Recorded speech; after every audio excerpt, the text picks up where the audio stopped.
Something happened last week the mainstream financial media barely covered, but it's sending shockwaves through global capitals from Beijing to Brussels. A single announcement from the Treasury Department has more than 100 countries suddenly scrambling to negotiate with the United States. What caused this unprecedented diplomatic rush? And why did the new World Economic Forum chair make that shocking statement about human access to water? And why are major financial institutions like the IMF being called out for whistling past the graveyard while focusing on everything except their core mission? Well, tonight we're going to reveal the brilliant chess move that has completely reset the global economic order. The wealth transfer to America has begun. We have the details.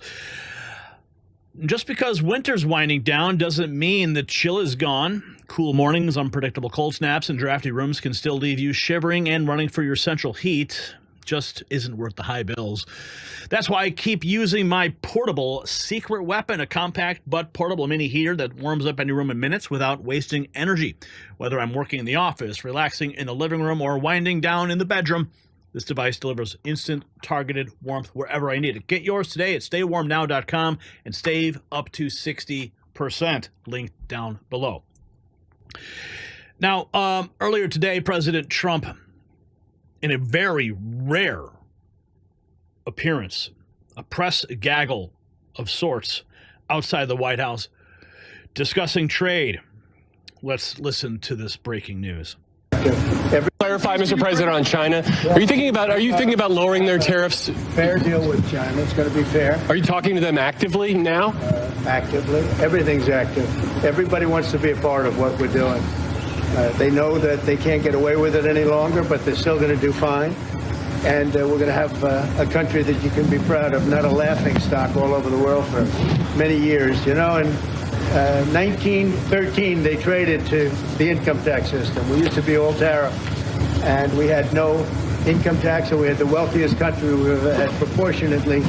From about 1870 to 1913, it was all tariffs, and we had more money than anybody. They had committees how to spend the money. They had so much money they didn't know how to spend. Then some brilliant person said, let's go income tax. Let's let the people pay.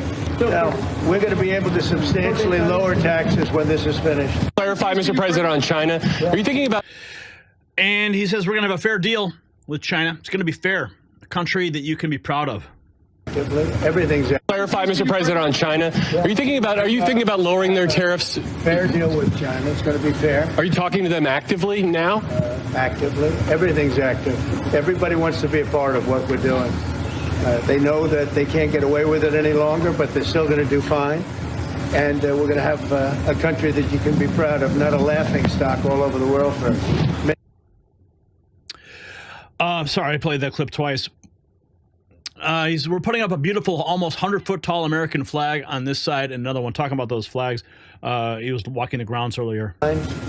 We're putting up a beautiful, almost 100-foot tall American flag on this side, and another one on the other side. Two flags, top of the line, and they've needed flagpoles for 200 years.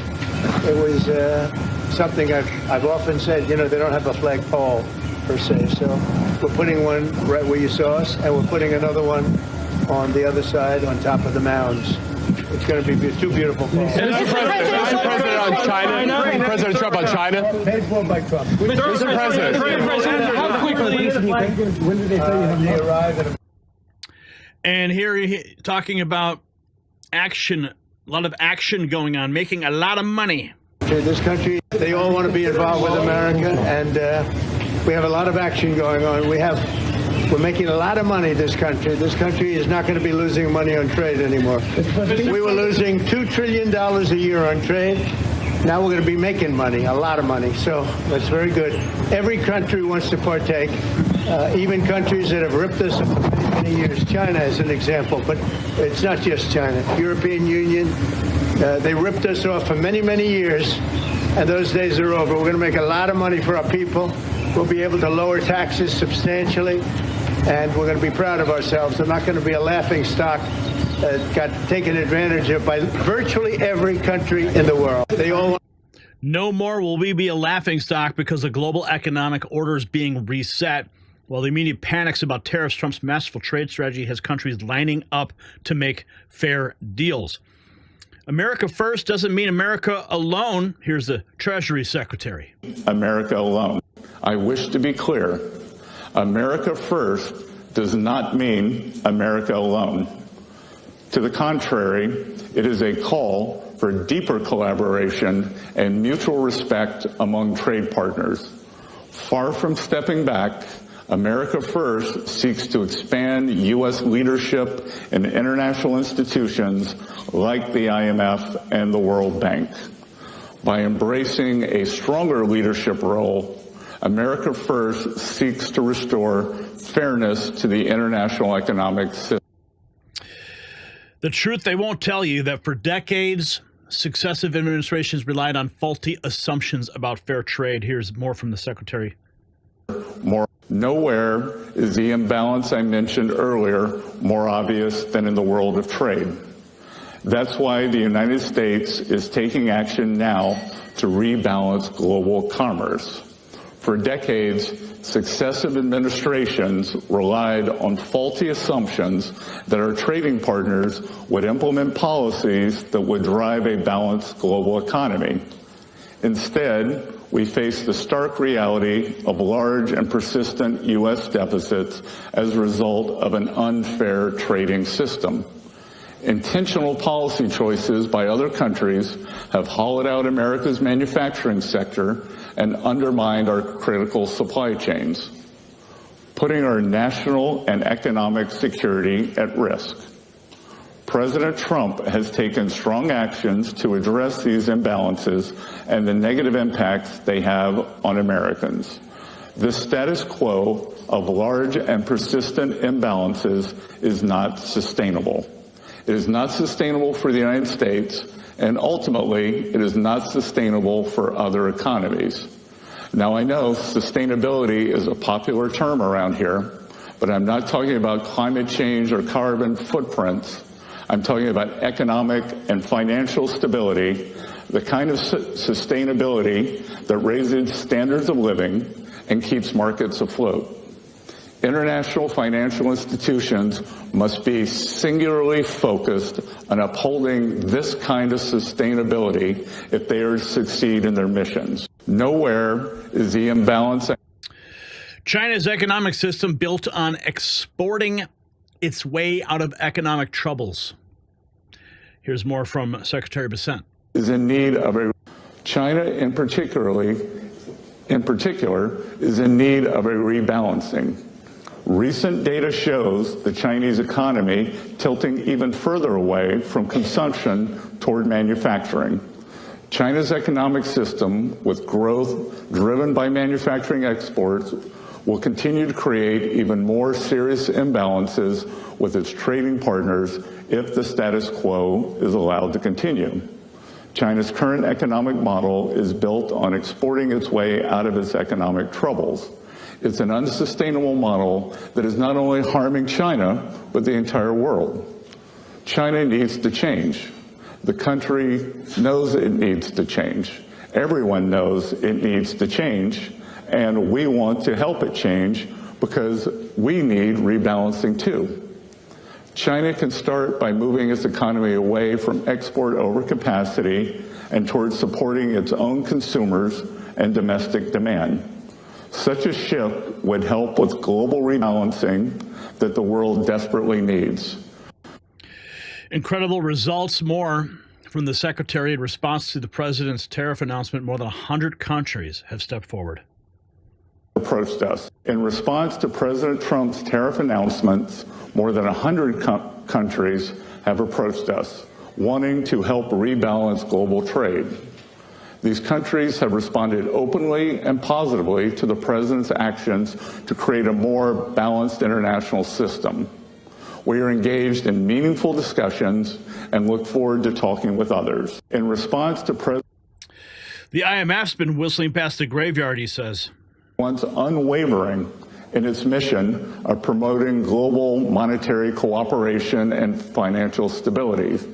Now it devotes disproportionate time and resources to work on climate change, gender, and social issues. These issues are not the IMF's mission.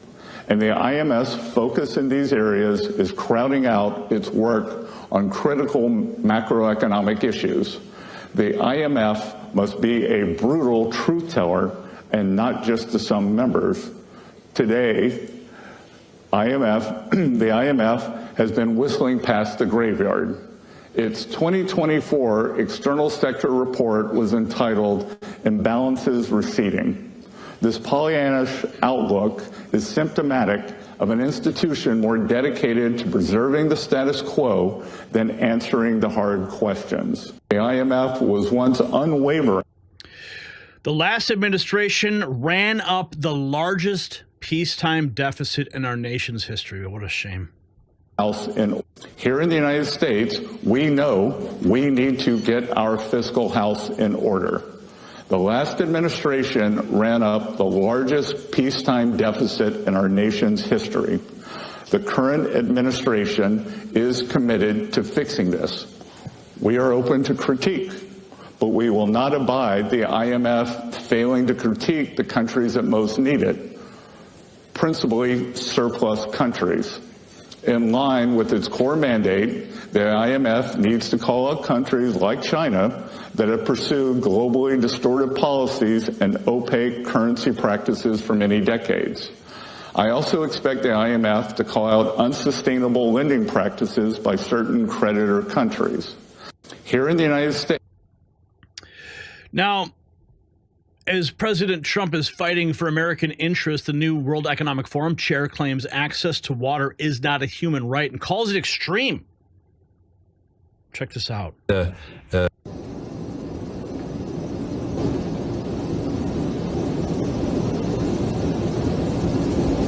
Yes, we have a nice song about it.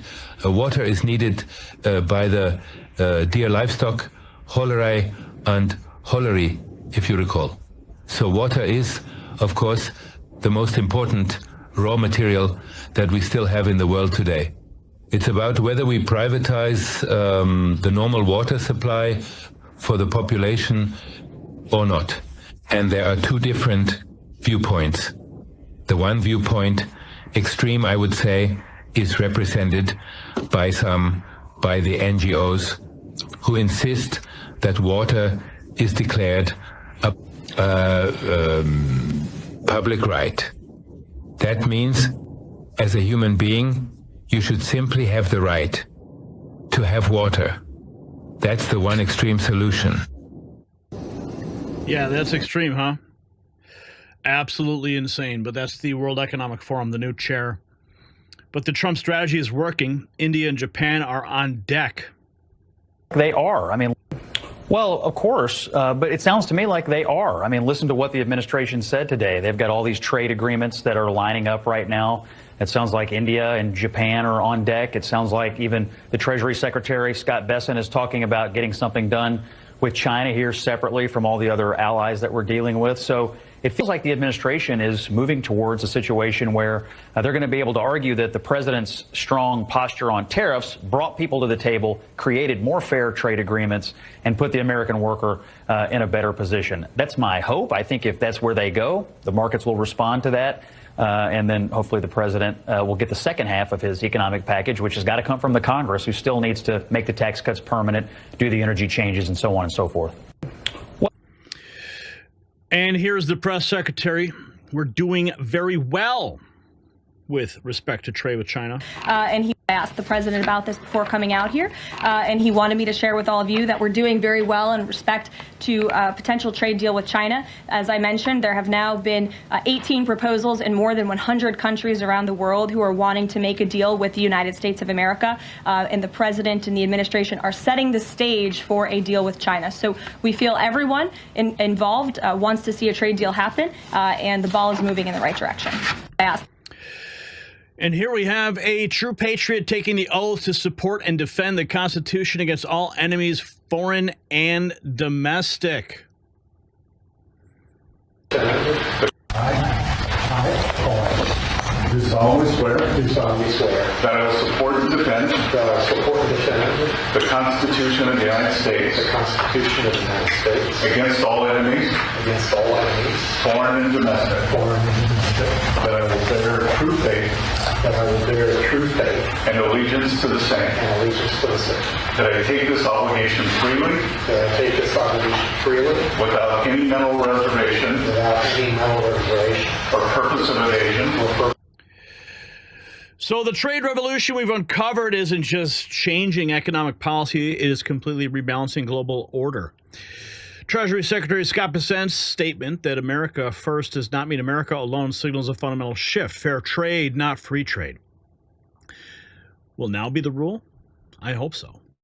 And the critical question Americans should be asking: who benefits when global institutions like the IMF focus on climate change and gender politics instead of their core mission? Beyond the headlines about tariffs lies a darker truth. The previous administration created the largest peacetime deficit in American history while China continued its economic warfare against us. Now, with over 100 countries suddenly desperate to negotiate, we're witnessing the most dramatic shift in global economic leverage in decades. And what does the World Economic Forum chair shocking statement about water rights tell us about their true agenda? This is about far more than trade. Comment below. And visit shop.nextnewsnetwork.com to get your exclusive Next News gear and support the channel.